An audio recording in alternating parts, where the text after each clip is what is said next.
Hi అండి. Welcome to our channel. Maida వాడకుండా ఇంట్లోనే ఈజీగా పన్నీర్ ఫ్రాంకీ రోల్ ఎలా తయారు చేసుకోవాలో ఈ వీడియోలో చూసేద్దాం. వీడియోని ఎక్కడా స్కిప్ చేయకుండా చూడడానికి ట్రై చేయండి. ముందుగా కడాయిలో 2 టేబుల్ స్పూన్ల వరకు ఆయిల్ వేడి చేసుకొని అది వేడెక్కాక కట్ చేసుకున్న ఉల్లిపాయ ముక్కలు, పచ్చిమిర్చి, స్ప్రింగ్ ఆనియన్స్, క్యాప్సికమ్, క్యాబేజీ వీటన్నిటిని వేసుకొని దోరగా వేయించుకోవాలి. ఇవి కొద్దిగా వేగాక పావు స్పూన్ వరకు పసుపు, అలాగే 1 స్పూన్ వరకు ఉప్పు వేసుకోవాలి. ఈ ఉల్లిపాయ, క్యాబేజీ ఇవన్నీ మరీ ఎక్కువ వేగక్కర్లేదు. లైట్‌గా వేగితే సరిపోతుంది. ఉప్పు, పసుపు వేసుకొని లో ఫ్లేమ్‌లో మాత్రమే దోరగా వేయించుకోవాలి.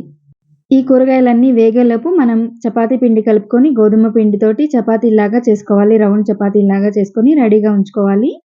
చూస్తున్నారు కదా! ఇలా ఆల్మోస్ట్ ఇవన్నీ ఫ్రై అయ్యాక ఇప్పుడు దీనిలో మిరియాల పొడి వేయాలి. పెప్పర్ పౌడర్ అంటారు కదా! దాన్ని 1 స్పూన్ వరకు వేయాలి. ఎటువంటి కారం యాడ్ చేయకూడదు. ఆల్రెడీ మనం గ్రీన్ చిల్లీ వేసాం కాబట్టి మిరియాల పొడి వేస్తే సరిపోతుంది. ఇప్పుడు దీన్ని ఒకసారంతా కలుపుకుంటే రెడీ అయిపోతుంది కర్రీ. ఇప్పుడు దీనిలో ఫైనల్‌గా పన్నీర్‌ని వేసుకోవాలి. పావు కేజీ నుంచి హాఫ్ కేజీ వరకు మీరు చేసుకునే క్వాంటిటీని బట్టి పన్నీర్ వేసుకోవాలి. కర్రీ అయితే రెడీ అయిపోయింది. పన్నీర్‌ని వేసుకొని ఒకసారంతా కలుపుకుంటే కర్రీ రెడీ అయిపోతుంది. మనం పన్నీర్ ఫ్రాంకీ రోల్ అనుకున్నాం కాబట్టి ఇందులో పన్నీర్ వేసాము. లేదు మీరు నాన్ వెజ్‌తో చేసుకునే మటితే చికెన్ వేసుకోవచ్చు. లేదా మష్రూమ్‌తో చేసుకునే మటితే మష్రూమ్స్ అయినా వేసుకోవచ్చు. సేమ్ వెజిటబుల్స్ అన్నీ ఇవే వేసుకొని ఒక పన్నీర్ ప్లేస్‌లో అవి మార్చుకొని వేసుకోవచ్చు. చూస్తున్నారు కదా! చపాతీలైతే రెడీగా ఉన్నాయి. ఇప్పుడు ఒక ప్లేట్ తీసుకొని చపాతీని వేసుకోవాలి అందులో.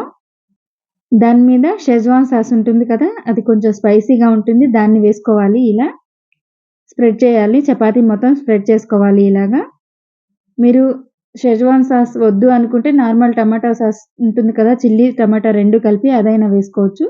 అది వేసుకున్నాక మనం రెడీ చేసుకున్న ఈ పన్నీర్ కర్రీని వేసుకోవాలి.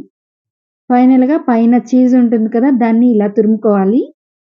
షెజ్వాన్ సాస్ లైట్‌గా స్పైసీగా ఉంటుంది కాబట్టి ఇప్పుడు లైట్‌గా ఇలాగా చీజ్‌ని తురుము వేసుకుంటే టేస్ట్ చాలా బావుంటుంది. అన్నీ వేసుకున్నాక ఇలా రోల్‌లాగా చేసుకోవాలి. టేస్టీగా ఉండే పన్నీర్ ఫ్రాంకీ రోల్ అయితే రెడీ అయిపోయింది. ఇక ఇంట్లోనే ఇలా పిల్లలకి చేసి పెట్టండి. ఖచ్చితంగా అయితే నచ్చుతుంది వాళ్ళకి. మా మరిన్ని టేస్టీ అండ్ హెల్తీ రెసిపీస్ కోసం please subscribe to my channel.